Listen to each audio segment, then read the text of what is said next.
तो जंग में जीत वही हासिल करता है जिसके अंदर दुश्मन को चौंका देने की कला होती है। और अगर जेलेंस्की इस कला में माहिर नजर आ रहे हैं। जेलेंस्की ने यूक्रेन को बचाने के लिए एक ऐसी आर्मी उतार दी जिस पर कितनी भी गोलियां चलाओ कोई असर नहीं होता। आसमान से कितने ही बम बरसाओ एक भी सैनिक की जान नहीं जाती। ये बातें सुनकर आपको बड़ी हैरानी हो रही होगी, लेकिन जब आप ये रिपोर्ट देखेंगे तो आपको हमारी बात पर यकीन भी होगा और ये भी मालूम चलेगा कि कौन है जेलेंस्की के वो फैंटम जिन्होंने रूस की आर्मी को हैरत में डाल दिया है।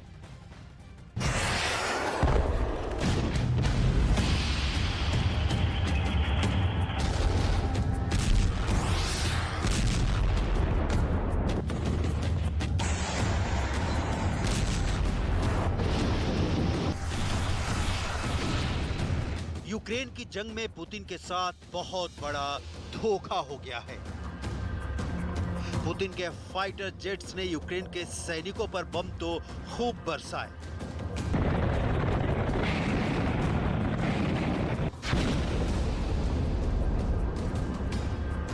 लेकिन ये सारे बम बेकार हो गए। आखिर क्यों?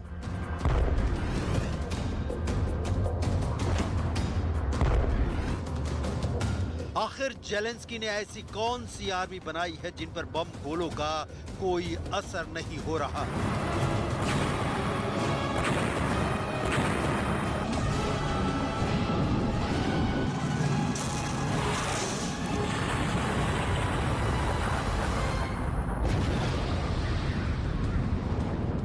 आखिर जेलेंस्की ने ये कौन सी डमी आर्मी बनाई है जो रबर की है?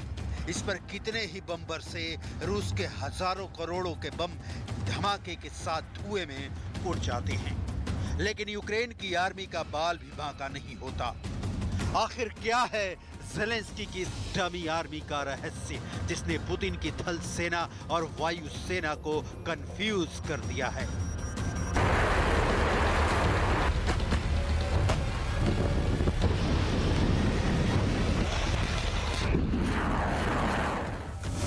अब जरा इन तस्वीरों को गौर से देखिए।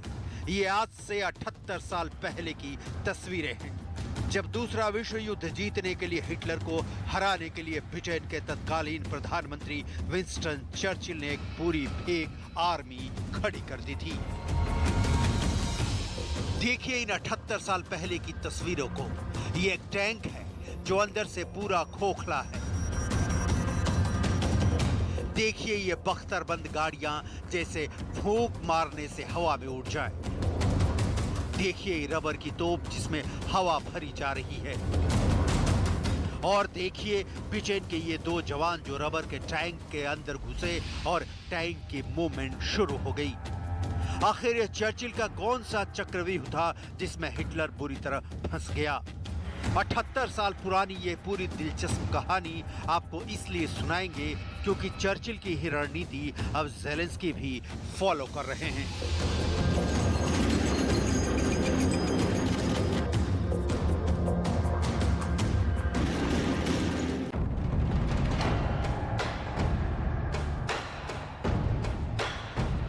युद्ध लड़ना एक बहुत बड़ी कला है जिसको जेलेंस्की के कमांडर बहुत अच्छी तरह से जानते हैं। दरअसल खबर यह है कि जेलेंस्की के कमांडर्स ने खार्किव के अंदर बहुत सारे रबर के पुतले तैनात कर दिए थे। इन रबर के पुतलों को बाकायदा यूक्रेन आर्मी की ड्रेस पहनाई गई थी। इन पर यूक्रेन आर्मी की हेलमेट लगाई गई थी। इनके हाथों में राइफल्स थमाई गई और ये बिल्कुल निशाना लगाने की पोजीशन में रखे गए। अब यूरोप की मीडिया और कई पश्चिमी देशों के अखबारों में ये लेख छप रहे हैं कि रूस की आर्मी इन रबर के पुतलों को देखकर कंफ्यूज हो गई।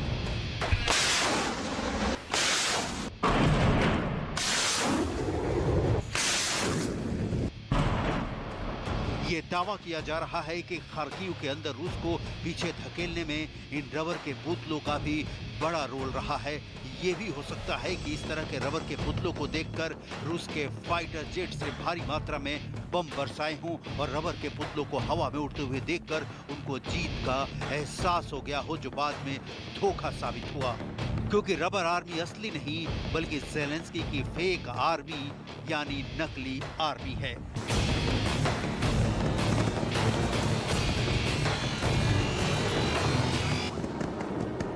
अब देखिए ज़ेलेंस्की की इस रबर आर्मी पर अगर पुतिन के फाइटर जेट्स ने बम बरसाए होंगे तो ना सिर्फ उनके बम बेकार हुए होंगे बल्कि उनको करोड़ों का नुकसान भी हुआ होगा, क्योंकि जंग का खर्च इकोनॉमी पर एक बहुत बड़ा बोझ होता है। सिर्फ इतना ही नहीं, इन फाइटर जेट्स ने खार्किव के इन डमी सोल्जर्स पर बम बरसाकर अपना कीमती समय भी बर्बाद किया, क्योंकि जंग में हर सेकंड की कीमत होती है। रूस की वायुसेना ही नहीं, रूस की थल सेना को भी धोखा देने में ये यूक्रेनी डमी सोल्जर्स कामयाब हो सकते हैं, क्योंकि इनकी पोजीशनिंग ऐसी है जैसे ये निशाना लगा रहे हों। अब किसी पेड़ के पीछे ऐसे डमी सैनिकों को देखकर पूरी की पूरी बटालियन धोखा खा सकती है और रूसी फौज कई घंटे तक ऐसे जंगलों में यूक्रेन के रबर के सैनिकों के डर से रुकी रह सकती है। फायरिंग भी इन रबर के सैनिकों को पीछे नहीं धकेल सकती है, क्योंकि इनमें कोई जान ही नहीं होती है जो इनकी मौत होगी। ये दुश्मन की सेना को कंफ्यूज करने का एक बहुत बेहतरीन तरीका है।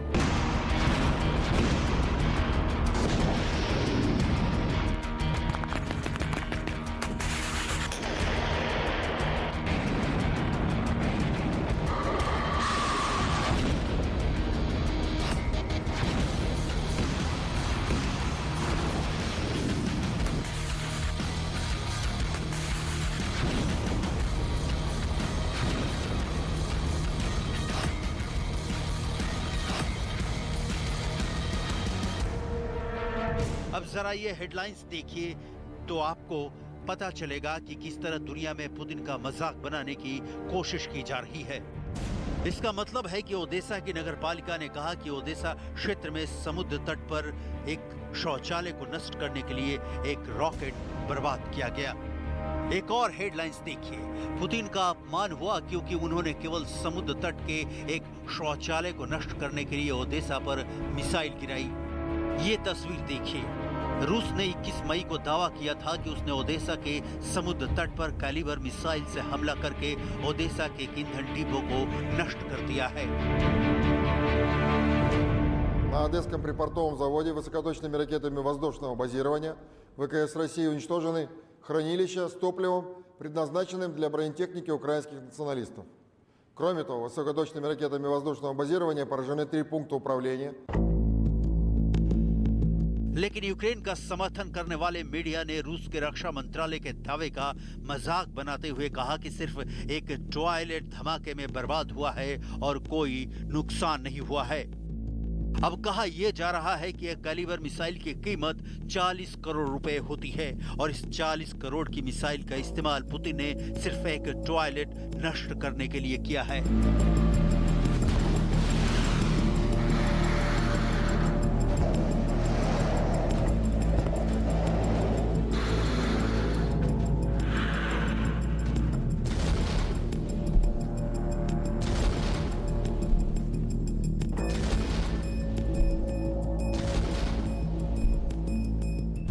यानी एक तरफ ज़ेलेंस्की की डमी आर्मी की वजह से रूस का गोला बारूद बर्बाद हो रहा है और दूसरी तरफ रूस को आर्थिक चोट भी पहुंच रही है।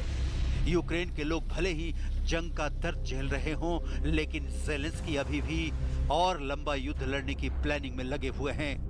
ज़ेलेंस्की ने एक इंटरव्यू में कहा है कि अब करीब 7 लाख यूक्रेनी सैनिक देश की रक्षा में सक्रिय रूप से भाग ले रहे हैं। इसकी तुलना में रूस ने 24 फरवरी को जब अपना आक्रमण शुरू किया था तब यूक्रेन के सैनिकों की संख्या करीब 2 लाख थी। यानी मामला साफ है, यूक्रेन की जनता का पूरा सपोर्ट ज़ेलेंस्की को मिल रहा है, तभी यूक्रेन के वॉलंटियर्स भी लड़ने के लिए आगे आ रहे हैं। इतना ही नहीं, यूक्रेन को लगातार बेलारूस के कुछ लड़ाकों का सपोर्ट भी मिल रहा है। पहले ये तस्वीरें देखिए।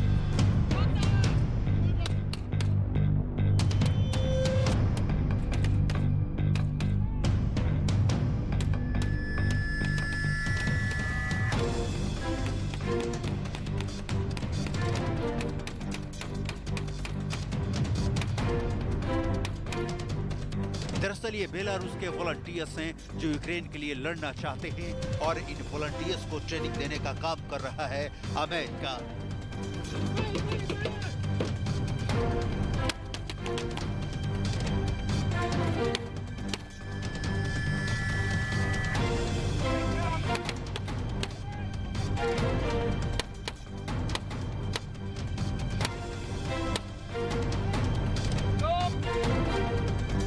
This entire battalion is people who, like Batum, are tired of Lukashenko. They hate Russia because of their interference, and they see Ukraine as, you know, their brothers. And they said, look, if we help Ukraine and we beat the Russians, we teach our own people that you can resist. यानी America Ukraine को हर तरह की मदद दे रहा है, आर्थिक मदद से लेकर सैन्य प्रशिक्षण तक। इसलिए ज़ेलेंस्की भी बाइडेन की तारीफ कर रहे हैं। Ситуація надзвичайно важка. Як і в попередні дні, російська армія намагається наступати на Слов'янськ і Сєвєродонецьк. Збройні сили України стримують цей наступ кожен день, який наші захисники і захисниці відбивають у цих наступальних планів Росії. जिस तरह आज अमेरिका ज़ेलेंस्की के साथ खड़ा नजर आ रहा है, ठीक उसी तरह दूसरे विश्व युद्ध में अमेरिका ब्रिटेन के साथ कंधे से कंधा मिलाकर खड़ा था। तब जर्मनी के तानाशाह एडोल्फ हिटलर की सेनाएं पूरे यूरोप को रौंद रही थी।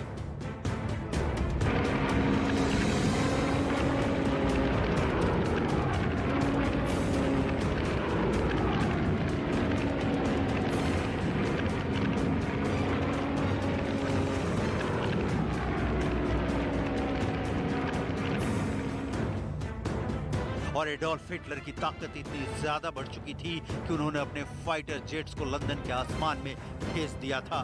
और उसके बाद हिटलर ने लंदन पर इतने बम बरसाए कि पूरा लंदन खंडहर में तब्दील हो गया था। ये खंडहर बने लंदन की ही ऐतिहासिक तस्वीरें हैं जो आप इस वक्त देख रहे हैं। लेकिन हिटलर का मुकाबला चर्चिल से था और चर्चिल उस वक्त दुनिया के सबसे बेहतरीन युद्ध रणनीतिकार थे। हिटलर के विजय अभियान को रोकने के लिए चर्चिल ने फ्रांस के नॉर्मैंडी बीच पर हजारों की संख्या में सैनिक उतारे थे। इसे नॉर्मैंडी लैंडिंग कहा जाता है, लेकिन नॉर्मैंडी लैंडिंग को सफलतापूर्वक अंजाम देने के लिए चर्चिल ने एक बेहद खतरनाक चाल चली थी। ये उसी वक्त की तस्वीरें हैं। देखिए, यह है इंग्लैंड का डोवर बीच। जिस समय नॉर्मैंडी में ब्रिटेन और मित्र देशों को अपनी सेनाएं उतारनी थी, उसी बीच इंग्लैंड के डोवर बीच के पास ही चर्चिल ने पूरी फेक आर्मी खड़ी करवा दी। उस सीक्रेट ऑपरेशन का कोड था ऑपरेशन 45। चर्चिल ने रबर के टैंक बनवाए जिसमें हवा भर दी गई। चर्चिल ने रबर के तोप बनाए जिसमें हवा भरकर बिल्कुल असली जैसा लुक दिया गया। इतना ही नहीं, रबर की बख्तरबंद गाड़ियां तैयार करवाई गई। डोवर बीच पर पूरी रबर आर्मी खड़ी कर दी गई। दरअसल ये सब करवाने के पीछे मकसद यही था कि हिटलर की सेनाओं का ध्यान नॉर्मैंडी से हटा दिया जाए ताकि फ्रांस के तट पर कब्जा बेहद आसान हो जाए। और हुआ भी बिल्कुल ऐसा ही। चर्चिल की इस चाल में हिटलर ऐसा फंसा कि धीरे धीरे फ्रांस ही नहीं, पूरे यूरोप के कई देश हिटलर के चंगुल से बाहर निकल गए। कुछ इसी तरह यूक्रेन भी पुतिन को मात देने के लिए फेक आर्मी का इस्तेमाल कर रहा है।